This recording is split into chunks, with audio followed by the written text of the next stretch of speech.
मूर्ती.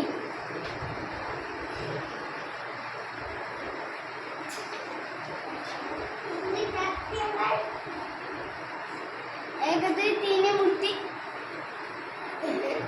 उलटी मध्ये एक दुई तीन मूर्ती.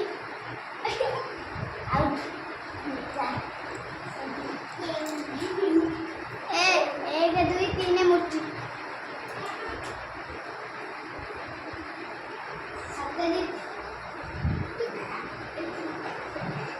एक दुई तीन मूर्ती. अम्लान म्हणजे ती. एक दुई तीन मूर्ती. शुभम